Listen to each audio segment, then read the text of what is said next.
PT Perkebunan Nusantara 11 merupakan salah satu anak perusahaan dari PT Perkebunan Nusantara 3 Holding Perkebunan yang berdiri sejak tahun 1996 dengan komoditas utama berupa produk gula dan turunannya. Berkantor pusat di Surabaya, Jawa Timur, mencakup 15 pabrik gula, 1 pabrik karung, 1 pabrik alkohol dan spiritus, serta 1 unit usaha strategis yang tersebar di wilayah Jawa Timur. PT Perkebunan Nusantara 11 memiliki visi menjadi perusahaan agroindustri yang unggul di Indonesia, dengan tujuan untuk memberikan pelayanan terbaik demi kesejahteraan bersama.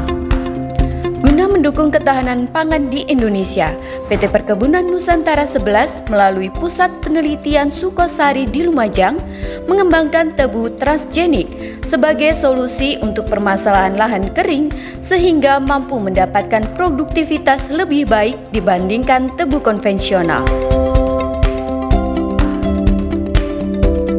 PT Perkebunan Nusantara 11 merupakan salah satu anak perusahaan dari PT Perkebunan Nusantara 3 Holding dengan komoditas utama berupa produk gula dan turunannya. Saat ini, PT Perkebunan Nusantara 11 telah mengembangkan tebu transgenik yang diteliti lebih dari 10 tahun dan sudah diaplikasikan pada lahan milik sendiri, serta telah mendapatkan sertifikasi secara resmi pada tahun 2019. Seperti yang kita ketahui, permasalahan terjadi pada lahan sawah pertanian yang biasanya ditanami tebu telah beralih fungsi menjadi pemukiman atau kawasan industri, sehingga dibutuhkan tebu yang tahan pada lahan kering atau berpengairan kurang. Harapan kami ke depan, tebu transgenik ini menjadi salah satu solusi untuk lahan kering, sehingga bisa memenuhi kebutuhan tebu giling di lingkungan PT Perkebunan Nusantara 11, serta mendukung tercapainya ketahanan pangan nasional. Selain itu, besar harapan kami agar tebu transgenik ini nantinya dapat diterima oleh petani secara luas, guna memajukan industri gula di Indonesia.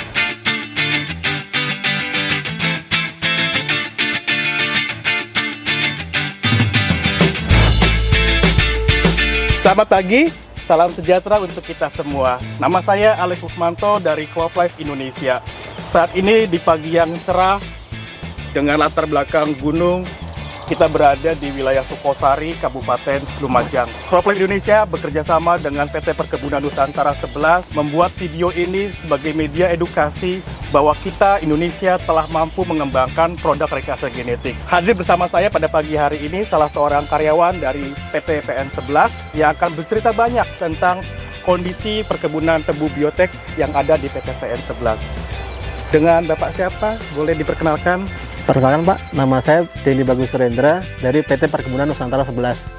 Saya bekerja di PT Perkebunan Nusantara 11 sejak tahun 2010. Kami di Pusit Sukosari mengelola tebu pembenihan ya, termasuk tebu bibit produk rekayasa genetik. Lalu untuk area ini kira-kira luasnya berapa hektar ya Pak? Untuk Tebu biotek ini yang kami kelola di Pusit Sukosari semenjak tahun 2019 itu kami tanam sekitar 1,5 hektar, dan nanti itu bisa dijadikan untuk tebu giling sekitar 1.900 hektar Pak. Itu untuk memenuhi kebutuhan dari unit pabrik gula se-PT PN 11. Jadi sejak tahun 2019 ya Pak ya? Iya Pak, karena semenjak tahun 2019 sertifikat resmi dari UPT telah diterbitkan.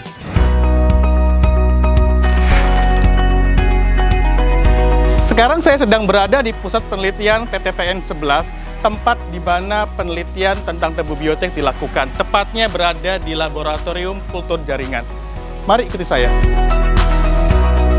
Saya mau mewawancari salah satu tokoh kunci di belakang layar yang merupakan periset utama dalam pengembangan tebu biotek di Indonesia. Mari kita ikuti. Selamat pagi, permisi, maaf mengganggu. Pagi Pak Alek. Dengan siapa kami berbicara, boleh dikenalkan kepada teman-teman? Oke, saya Nani Trismati, Kepala Pusit Sukosari PT PN 11. Mungkin ada yang bisa saya bantu? Tolong dijelaskan ke kita Bu, terkait riset biotek di tempat ini seperti apa? Oke, baik. Mari ikut saya Pak Alek. Pak Alek, ini lab kultur jaringan Pusit Sukosari PT PN 11. Tebu transgenik kita miliki mulai dari jenjang tinggi. Pengen tahu sejarahnya? Ini diteliti lebih dari 10 tahun. Dari tahun 1999 kita kerjasama dengan PT Ajinomoto, diteliti selama 10-11 tahun. Kita adakan penelitian, baru tahun 2013 dirilis. Tahun 2010 kita mulai pengembangan pembibitan dan penelitian. Tahun 2011 kita mendapatkan izin dari KLH tentang keamanan hayati. Tahun 2012 kita mendapatkan izin sertifikat keamanan pangan. Tahun 2013 kita baru rilis. Tetapi perjalanannya belum berhenti di situ Pak Alek. Tahun 2018 kita baru mendapatkan sertifikat keamanan pakan. Dan tahun 2019 baru kita mendapatkan sertifikat pembibitan.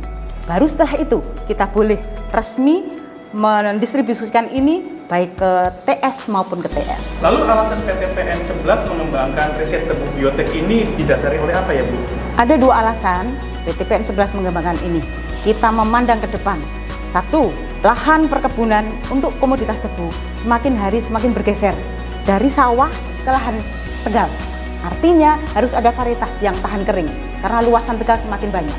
Kedua, baik itu di lahan sawah pun mengalami kendala. Kendalaannya adalah keterbatasan sumber air, sehingga di sawah pun membutuhkan varietas yang tahan kering. Itu alasannya, dua alasan. Luar biasa Bu, tolong dijelaskan dong ke saya, ini keunggulan produk riset tebu biotek dibandingkan dengan yang konvensional itu seperti apa? Apa yang mencolok dari sini? Baik, keunggulan dari transgenik tahan kering adalah di dalam varietas ini kita sisipi gen G-betain.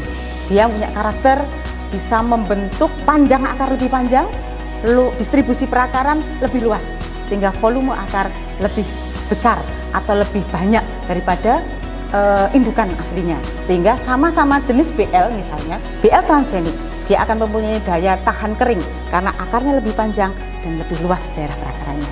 Itu. Terima kasih banyak Ibu untuk penjelasannya, luar biasa. Tentunya Ibu punya harapan untuk riset tebu biotek di Indonesia akan seperti apa atau mau dibawa kemana ini tebu biotek? Karena kita sejak penelitian menunjukkan, membuktikan bahwa tebu biotek ini, tebu transgenik ini mempunyai produktivitas yang lebih tinggi, kami berharap setelah semuanya resmi, legal, kita akan kembangkan untuk semua masyarakat pertebuan di Indonesia. Kita akan mulai kembangkan dari lab ini. Kita mulai dari bibit jenjang tinggi sampai nanti ke tebu giling. Mungkin itu demi kemajuan pergulaan di Indonesia.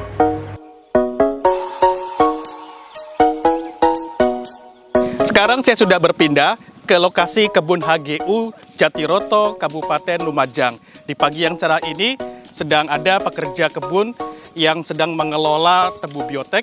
Juga nanti akan mendampingi saya Kepala Kebun Wilayah Jatiroto. Selamat pagi. Selamat pagi. Dengan Bapak siapa ini saya berbicara? Perkenalkan, nama saya Bayu Nugroho. Saya sudah bergabung di PT Perkebunan Nusantara 11 masuk tahun ke-8 dan saya sudah mengelola tebu biotek masuk tahun kedua. Pak Bayu, di kawasan kebun HGU TTPN 11 ini luasnya berapa hektar Pak yang sudah ditanami tebu biotek? Untuk luas total yang saya kelola sekitar 500 hektar. Saya di wilayah Sukosari, saya mengelola sekitar 11 hektar tebu biotek. Untuk kawasan kebun yang dikelola sama Pak Bayu, ada berapa pekerja Pak? Untuk di kebun Sukosari wilayah timur, saya memiliki 5 mandor, setiap mandor memiliki 30 pekerja. Seperti ini. Jadi praktis saya membawai sekitar 150 orang pekerja kebun. Boleh diceritakan kepada kita Pak, perbedaan yang cukup signifikan antara tebu konvensional dengan tebu biotek, seperti apa Pak kondisinya? Kebetulan sekali kita sekarang berada di tengah-tengah antara tebu biotek dan tebu konvensional. Yang pertama masalah tipologi wilayah Sukosari dulu. Sukosari sendiri ini termasuk tanah tegal. Tebu biotek yang kita kembangkan memang terkhusus untuk di tanah tegal. Dia akan muncul kelebihannya itu pada saat ditanam di tanah yang kering termasuk Sukosari. Untuk yang kedua masalah morfologi. Di bulan yang sama di tahun kemarin yang tebu biotek ini jauh sekali lebih hijau daripada yang konvensional. Untuk yang terakhir protas. Untuk yang tebu biotek protas per hektar 127,4 ton per hektar. Untuk tebu konvensional 98,7 ton per hektar. Saya rasa ini cukup signifikan ya. Tebu transgenik Indonesia. Yes, yes, yes.